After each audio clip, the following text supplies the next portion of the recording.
This guide will show the assembly of the TP4057 Lipo Charger board.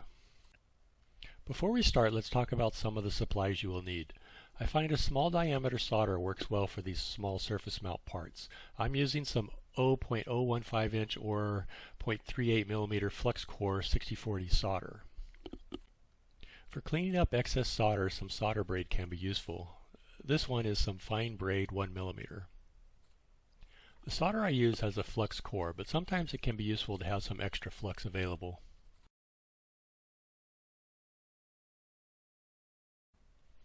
And finally, a fine tip for your soldering iron. As an option to hand soldering, you can also use a hot plate to solder multiple parts or even multiple boards at the same time. So let's start with the top of the board. I usually start with the larger surface mount devices and work toward the outside, but any method you choose will work. Just make sure you have enough working area around the parts you are applying. I'll mount all the parts the same way by adding a small amount of solder to one of the pads and using that to tack the part in place. I'll then solder all the pins to complete the mounting of that part. Make sure you have the proper orientation of the part. This device has a small dot noting where pin 1 is located. It should align with the pin 1 marking on the PCB.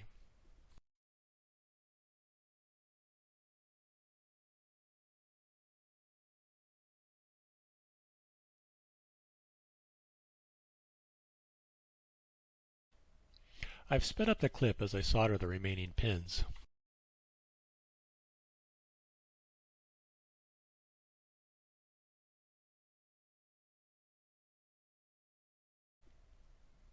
I'm also getting used to doing this under a microscope.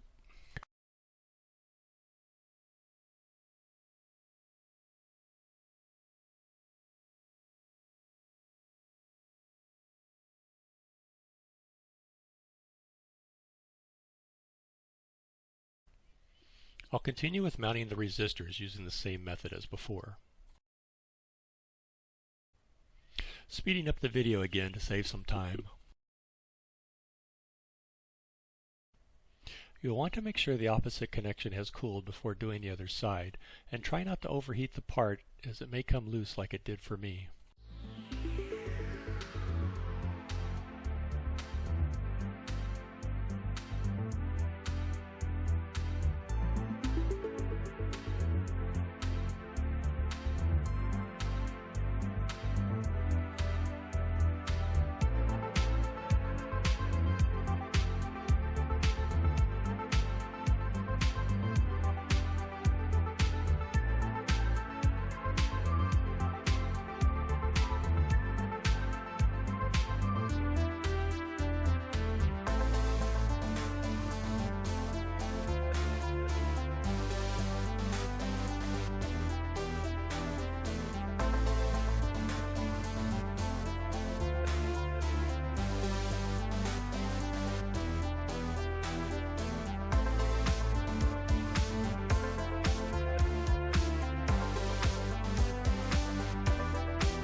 Next will be the variable resistor.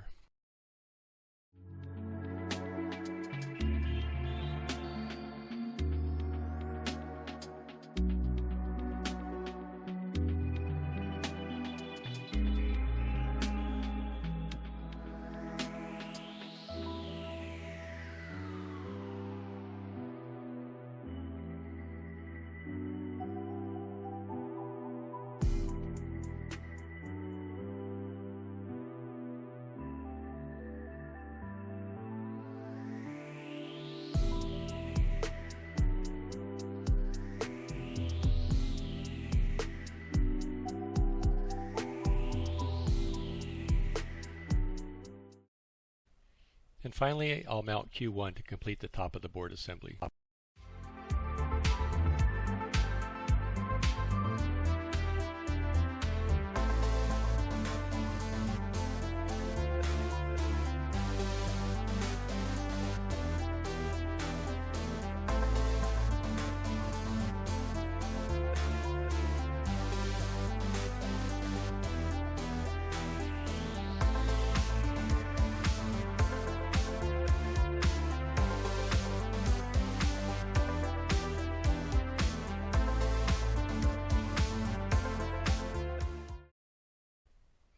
There are only a few capacitors to mount on the bottom of the board, so I'm doing those now.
This assembly is almost complete. You should now review and touch up any connections.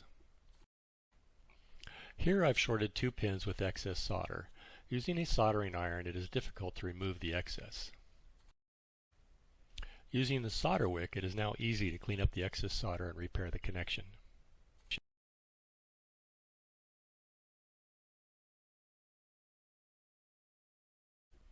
And finally, clean up any residual flux from the board. I use an electronics grade ISP for this purpose.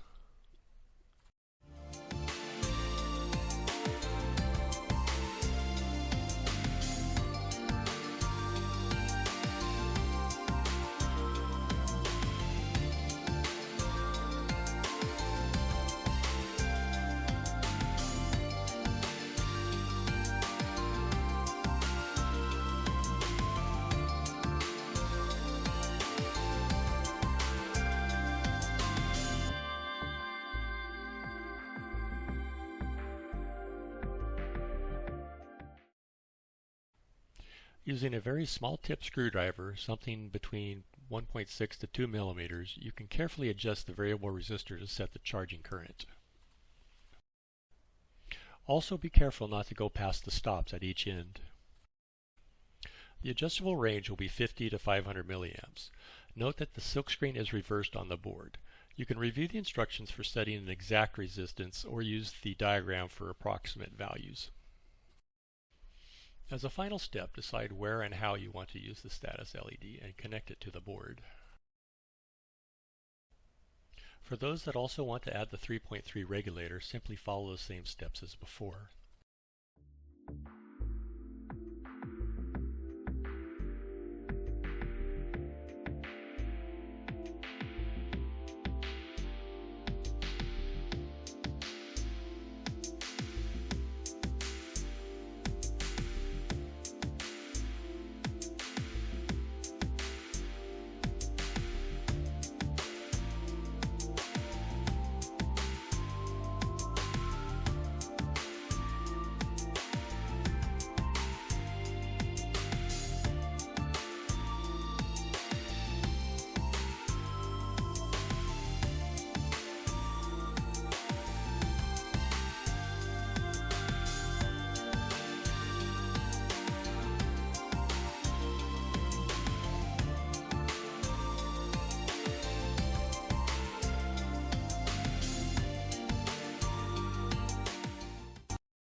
Please visit my Tindy page for purchasing either blank or assembled boards, and you can check out my GitHub for a detailed assembly guide and schematic.